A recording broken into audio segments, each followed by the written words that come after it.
trabalho, né? Nós estamos começando a nossa tarefa de avaliação. Nós temos um grupo de 21 alunos e no início a gente tinha apenas 3 crianças com a escrita convencional e 18 que estavam em diferentes hipóteses da escrita. A minha classe é de educação de jovens e adultos. Eu trabalho com uma classe de 1ª a 4ª série. Trabalho numa escola rural e classe multisseriada. 3 já escreviam alfabeticamente e as outras estavam em várias hipóteses. Eu comecei com 48 alunos, porque eu tenho de 34 crianças, 30 crianças que escrevem convencionalmente, de uma maneira tranquila. Eu iniciei o ano com 24 alunos. Desses, poucos liam e escreviam convencionalmente. Esse ano estou com uma sala de 4ª série de crianças que nem todos estavam alfabetizados no início do ano. Desses 35, eu tenho 30 crianças que elas estão alfabetizadas. Né? De 34 crianças, eu tinha 15 que não liam convencionalmente. 28 estão lendo e escrevendo. Metade com bastante autonomia. 15 são, assim, leitores fluentes. Neste programa, vamos tratar da avaliação no espaço escolar como uma prática pedagógica a serviço da aprendizagem dos alunos. A avaliação é uma questão fundamental na vida e na escola. É um tema importante, delicado e de difícil compreensão.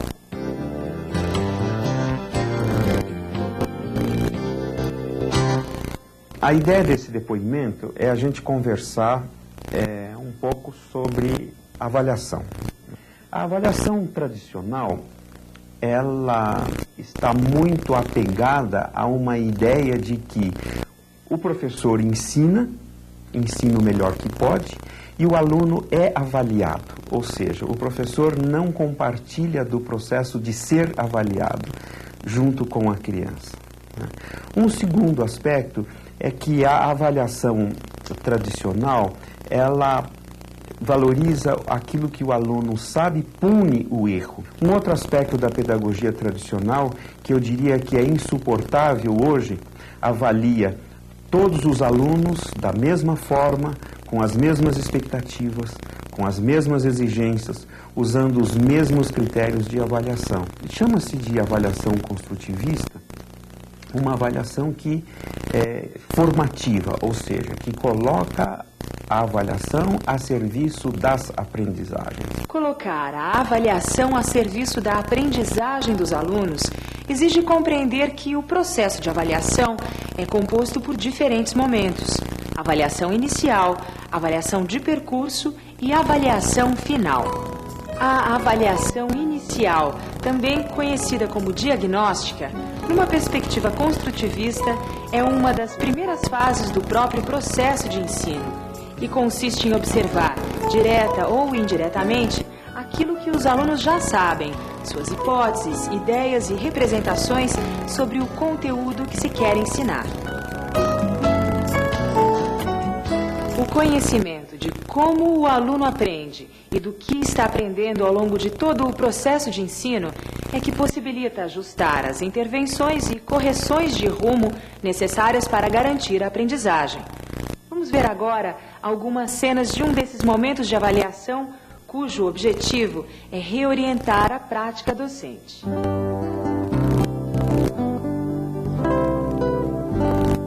Então eu vou me preocupar, então, contando um pouquinho da Jaqueline, que é uma criança que tem informações de escrita, mas ela precisa de muita intervenção. Você vai pedir para ela escrever alguma coisa, ela escreve, ela tem a informação, só que, por exemplo, se você faz um texto ou uma escrita espontânea, assim, uma coisa que você não está lá perguntando para ela, isso sai coisa. Então, por exemplo, eu tenho aqui, ela utiliza um número grande de letras. Deixa eu ver se eu entendi. O que você está dizendo é que se não tiver alguém pagiando a produção dela, ela produz abaixo da competência dela. O professor tem que ter uma atitude clara em relação a essas crianças de deixar claro para as crianças duas coisas. Primeiro, que ele sabe qual é a competência dele e que ele não vai aceitar a produção abaixo dessa competência. Essa criança precisa ser tratada com um grau de exigência adequado àquilo que ela precisa. Você sabe mais do que está aqui, pode voltar lá e fazer de novo. Já fez isso outra vez? Assim, eu reviso com ela. Você está, na verdade, fazendo a manutenção do mesmo tipo. Você está vendo, ela está ganhando. Seria interessante que todo mundo que se sente identificado com a situação que a Conceição colocou, juntasse aqui, colocasse junto quais são as situações semelhantes que tem. Nós temos uma criança assim, que enquanto vocês foram... Quem que é? É o Kaique. Enquanto vocês foram conversando, a gente foi se olhando e falando, pô, é o Kaique, tá lá na sala dela, não é possível, né? Porque é o mesmo caso. Ele teve alguns avanços desde o começo do ano. No começo do ano ele estava escrevendo com uma hipótese silábica. Então o avanço dele foi bem nesta faixa assim, do valor sonoro, dele saber agora as letras e corresponder. Mas aí ele deu aquela aliviada no coração, sabe? Parece que pra ele tá tudo bacana. Ele tem até uma frase que ele faz assim pra mim e pra Cláudia. Aí, mano, põe no meu nome mesmo essa letra aí.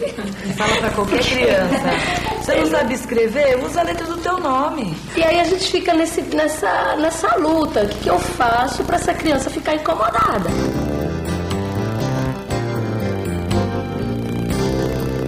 Em setembro, a gente tinha ainda preocupação com essas 3 crianças. E a gente tem o caso de uma delas, que é o que eu trouxe para relatar hoje, que é o do Kaique, que nós trouxemos até as atividades para mostrar, que ele tinha assim, uma preocupação muito grande durante muito tempo em escrever as palavras que ele precisava com as letras do nome dele, e para ele bastava isso. Inclusive, ele até falava para os amigos, usa a letra do teu nome. A gente até contou com as ideias, usa a letra do teu nome que tá bom, você se vira muito bem assim. E depois de uma das nossas reuniões que a gente estava discutindo sobre carregar ou não algumas crianças no colo, porque talvez por isso que elas não avançassem, então eu e a Regina a gente refletiu e viu que talvez fosse o caso do Kaique.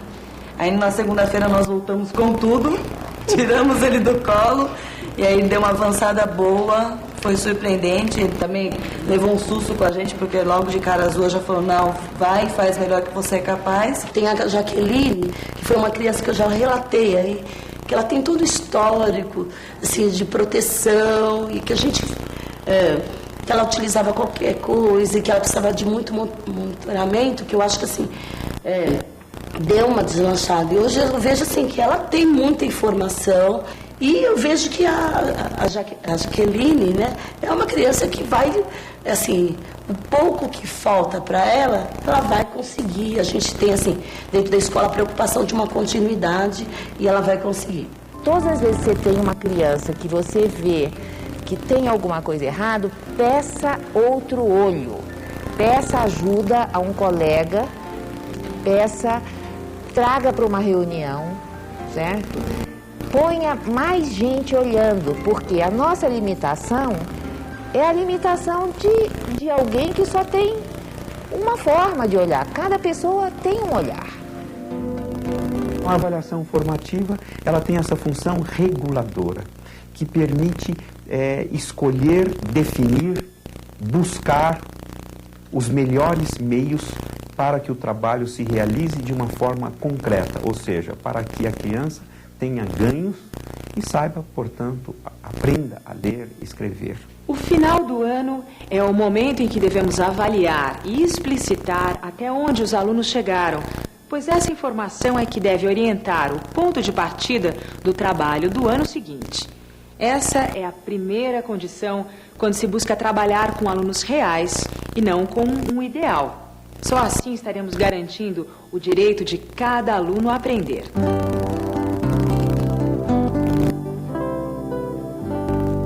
Inicialmente eu tinha 38 alunos, saíram 2, entrou mais um, então eu terminei com 37. Desses 37, 30 leem e escrevem. 15 são assim, leitores fluentes, tem uma preocupação muito grande quando escreve com pontuação, com ortografia.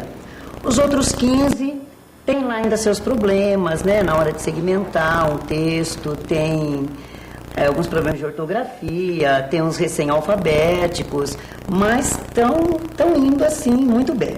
Agora, a minha preocupação são com as outras 6 crianças, né? Nós temos 3 semanas de aula, eu ainda, boto fé nessas crianças, eu tenho, assim, quase que certeza que eles vão avançar muito até lá, sabe? Vou propor, eu falei que agora eu vou, assim, dedicar metade da aula para essas crianças, sabe? Porque eles têm que chegar no final do ano já lendo e escrevendo.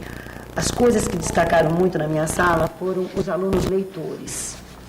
Então, crianças que não liam no começo do ano, que levava livro para casa e a mãe lia. E agora, eles leem para a mãe, leem para o irmão, leem para o pai. Né? Uma mãe lá diz que perdeu o bebê dela, porque todos os dias ela lia para ele dormir. Agora ele fala boa noite, pega o livrinho e vai ler antes de dormir. Eu estou assim, extasiada com as crianças, com esse tipo de coisa agora, de ler o poema e ler para a classe toda e ler alto e estudar. Aquelas crianças que estão com dificuldades para ler, eles estão estudando e estão lá dando conta, estão soltando, porque parece que eles iam meio enroscando, né? E estão soltando. Então isso eu acho que foi o maior destaque na minha classe. Eu iniciei o ano com 24 alunos. Desses, poucos liam e escreviam convencionalmente.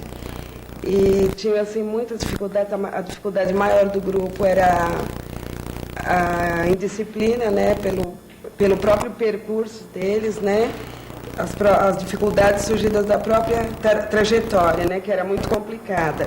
Todos eles eram alunos assim nos anos anteriores que a escola não acreditava mais, né, marginalizados assim, pelo sistema. E bem no canto mesmo das classes. Eu estou terminando o ano com 24, 2 precisaram pelo meio do ano assim, sair para trabalhar, eles continuam matriculados, mas um veio 6 vezes no segundo semestre e um outro, acho que umas 10 ou 12 vezes. E enquanto não tiver uma política aí para ver isso, né, resolver isso, eu não sei como que vai fazer, porque a necessidade nessa hora fala mais alto, né? Saíram para comer, né? Então, acho que só o que poderia resolver seria uma política governamental aí, né? O fato deles terem aprendido, de todos eles terem aprendido, deu assim, eu acho que deixa surgir assim uma esperança, uma certeza, né? Uma certeza de que eles são capazes de aprender. Se eles demoraram tanto tempo assim, a culpa não foi só deles, né? Eles estão assim, lendo com muita autonomia, eles já... Todos eles são sócios da biblioteca, agora eles não eram. Apesar que o fato de ser sócio não foi tão marcante. O marcante é que eles frequentem a biblioteca, né? Que eles vão lá e pegam os livros e levam para casa e que leem. A avaliação é ampla e envolve muito mais do que alunos e professores. Envolve a escola como um todo, os pais e a comunidade.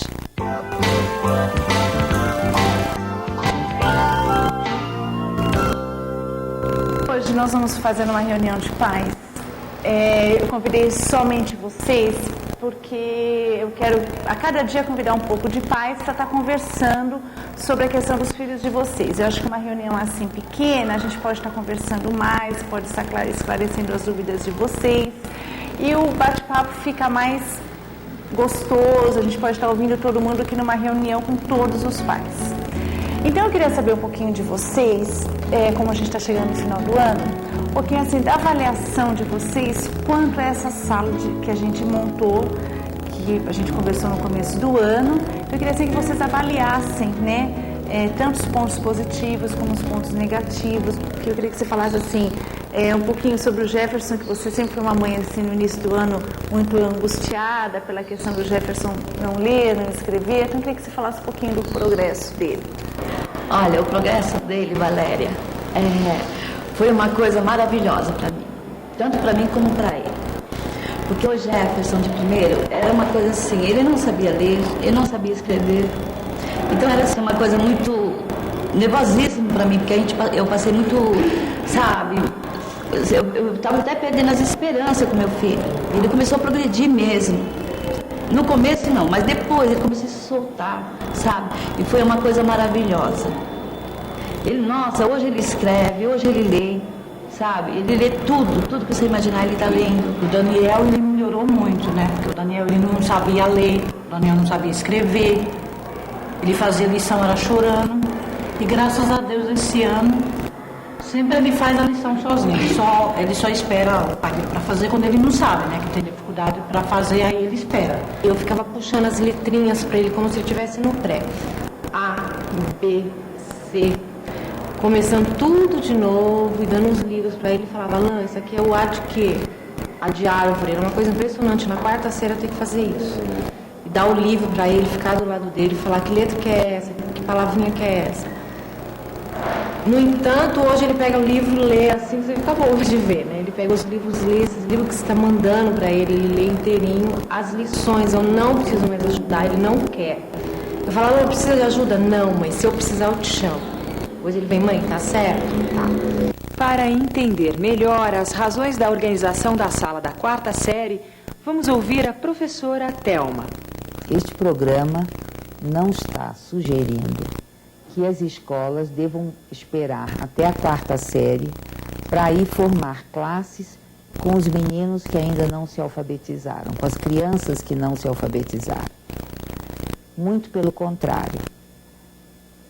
O que o programa propõe é que a instituição escolar se adapte às necessidades de aprendizagem de seus alunos. Isso significa que ela deve monitorar essas aprendizagens desde o início e deve oferecer apoio diferenciado a necessidades diferenciadas. Há crianças que precisam de mais tempo, há crianças que precisam de mais ensino, mas, de qualquer maneira, todas são capazes de aprender a ler e escrever. Ao primeiro sinal de defasagem, a escola tem que fazer um esforço para ajustar o ensino às necessidades de aprendizagem de cada um de seus alunos. Todas as crianças têm direito a um ensino ajustado às suas necessidades e cabe à escola se adequar a seus alunos e não os alunos se adequarem a alguma hipotética escola ideal. A única razão pela qual formamos essa classe é que a descrença na capacidade de aprender deste tipo de criança é tão forte no sistema escolar que nós precisávamos, de certa maneira, mostrar que eles são capazes de aprender. E eles mostraram isso. Todos aprenderam a ler neste ano.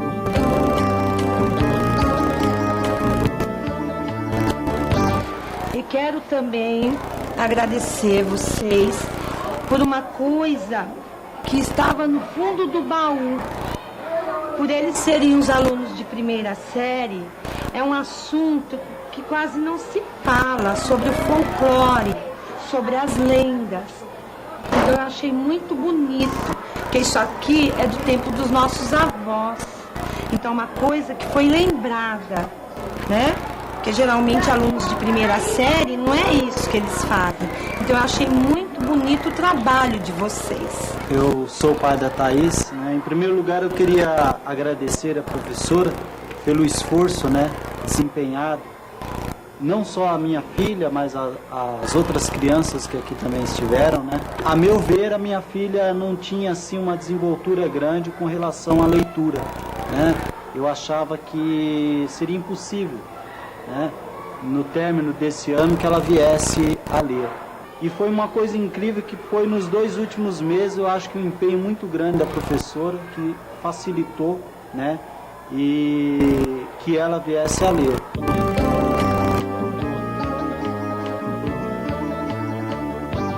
A Elaine vai completar dia 13 de dezembro, 12 anos. Aí ela aprendeu a escrever faz pouco tempo, ela não escrevia direito. Ler, escrever faz poucos meses que ela aprendeu, ela não estava bem não, agora ela está bem. Ela lê mais, ela pega jornal. O livro, é difícil ela pegar o livro para estudar. Ela pega jornal, um monte de jornal, ela vai no bar do vizinho e pede jornal. Aí ela senta e fica lá, folheando e lendo, e eu da cozinha ouvindo, ela lê, só letrando. Já aprendeu a ler, escrever, ela escreve bem. A letra dela é muito bonita.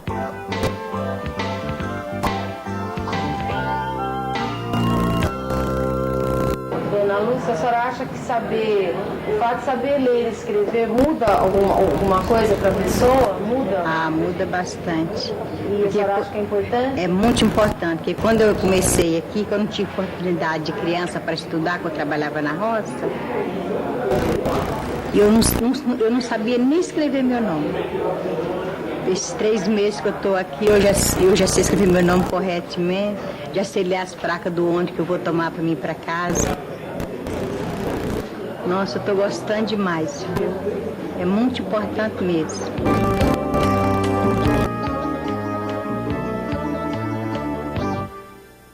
Meu nome é Augusto. Quando eu fui para a segunda série, eu não sabia ler. Aí eu comecei a ler na segunda série e quando eu vou para minha casa, eu levo os livros da classe e leio na minha casa. Eu comecei a ler umas coisas, aí eu fui me esforçando para ler mais, aí eu consegui ler muito, e eu leio gibi, os livros da professora e muita coisa eu leio. Para poder atender às necessidades de aprendizagem de todos os seus alunos, a escola precisa de um tipo de avaliação que não é a que normalmente é feita, que nós estamos acostumados a chamar de avaliação. Em geral, o que a gente chama de avaliação são decisões tomadas no final do ano sobre o desempenho escolar das crianças no ano que passou. Isso só serve para reprovar ou aprovar as crianças. A questão central é poder saber, em cada momento do processo de ensino, se o ensino está sendo eficaz, se os alunos estão aprendendo aquilo que se espera e, se não estiverem, o ensino precisa ser adequado às exigências da aprendizagem. Porque não há possibilidade de diálogo entre o ensino e a aprendizagem, a não ser que haja uma avaliação permanente monitorando o processo.